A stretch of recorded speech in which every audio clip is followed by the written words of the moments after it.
Good day mga guys, Let's See You TV. Andito naman tayo ngayon guys sa bagong usapin natin. Bago yan guys, may pakita ko sa inyo. Ito yung brown envelope na inaantay ko mula sa Philippine Consulate. Na after tayo mag-process ng renewal of contract at saka pag-pick up ng visa, mag-proceed tayo sa Philippine Consulate. Pero inantay ko muna siya guys bago tayo mag-usap para kumpleto ang maibahagi ko sa inyo. Pero bago yan guys, mag-intro muna tayo.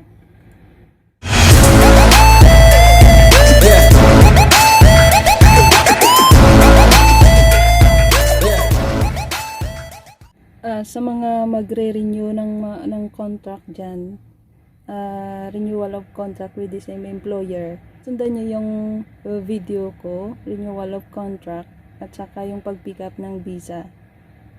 Pwede man tingnan nyo dyan sa description ko ang link. And then guys, dito tayo ngayon sa pag-process ng dokumento natin sa Philippine Consulate after na pick up na natin ang visa natin sa immigration. Sa case ko guys, December 30 ako pumunta sa immigration sa pag-pick up ng bagong visa ko. Kaya nung December 30, December 31, January 1, January 2, close ang Philippine Consulate. January 3, Sunday, ako pumunta sa Philippine Consulate. Guys, good morning. Today is Sunday, January 3. Punta tayo ng consulate guys para mag-process ng documents natin. Continuation after the immigration. After getting the visa, we go to the consulate. So, dito tayo guys sa Admiralty sa exit D. Yan. Tara, punta tayo sa consulate. Akyat tayo sa United Century guys.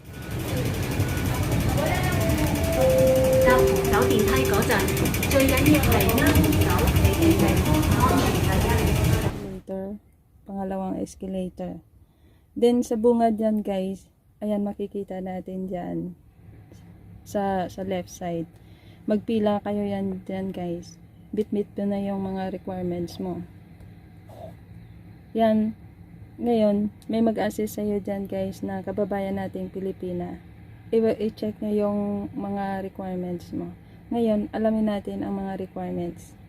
Kasi, hindi kanya bibigyan ng form kung hindi pa niya na-check o hindi pa kumpleto yung requirements mo. Kaya itong mga requirements guys, dalawang kopya ng bagong kontrata, ang original mo na passport, yung Hong Kong ID mo, yung Xerox copy ng employer's ID mo, Xerox copy ng passport mo, yung front page, at saka Xerox copy ng visa mo. Oh, mayroon pa guys. Ito ay ang brown envelope at saka yung stamps. Stamps na tatlong $2 o stamps na $5. Pag ma-check na ng kababayan natin, ang requirements natin, kumpleto na siya.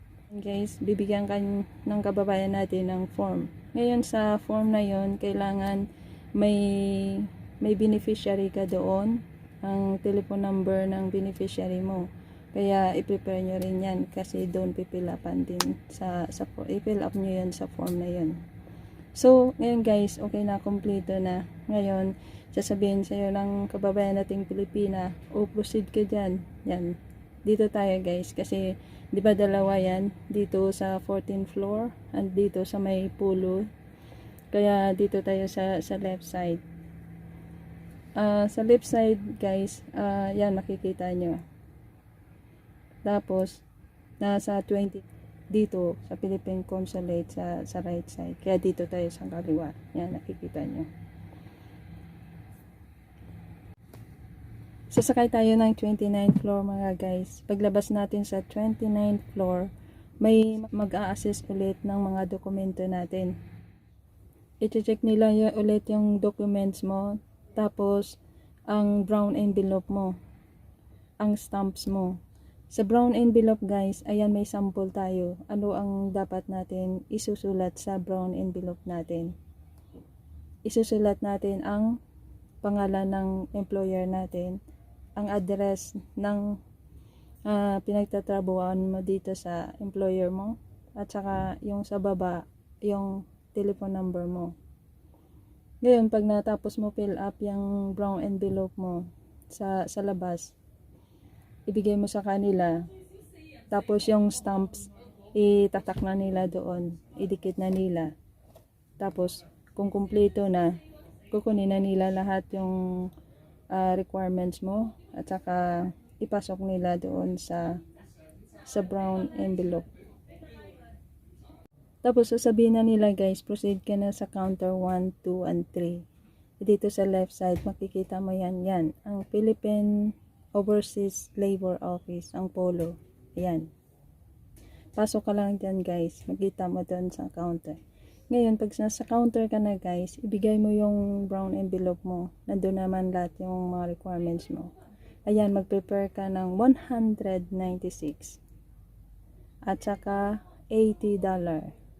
Yan. Yan ang i-prepare mo guys. Yan, after ka na mag-payment guys, ibigay na nila sa iyo yung resibo. Antayin mo lang.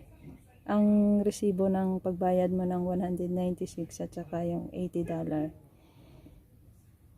Then, after you receive yan guys, sasabihin naman nila, antayin mo na lang yung brown envelope mo. Katulad nito guys, ito na siya. Ito na yung brown envelope. Nakapasok na yung mga requirements na ibinigay mo rin. Ibinalik na nila sa iyo. Kasi sa Philippine Consulate, sina-verify nila lahat yan. Yan na siya. Kaya ang isa, ibibigay mo na sa amo mo. Ibalik mo na yung Xerox copy ng employer's ID mo. At saka, i-keep mo na lang yung mga Xerox ng ID mo. At saka, ng passport mo. Kaya nasa iyo rin, binalik din ulit. Kaya, yun guys, madali lang siya. Madali lang talaga pag nasundan mo to ang video na to. At least, naka-prepare ka na bago ka pumunta ng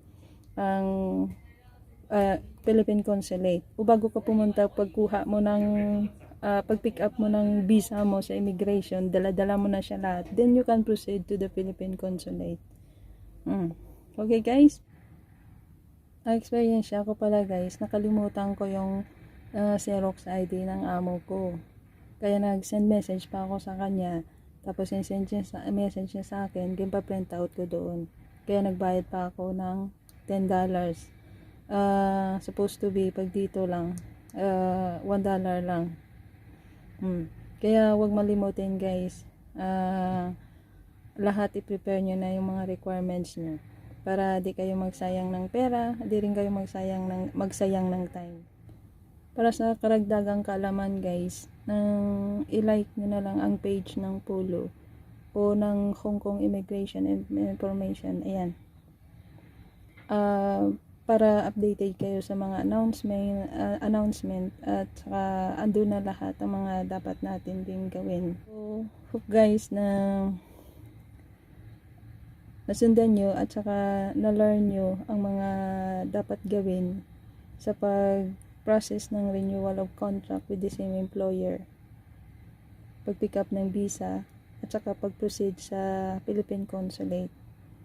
Huwag kalimutan i-like, i-subscribe, at i-share na rin para makaprepare yung mga kababayan nating Pilipina sa pag-process ng kanilang mga dokumento. Okay guys, maraming salamat. God bless. Be good. Ave Maria. Jesus.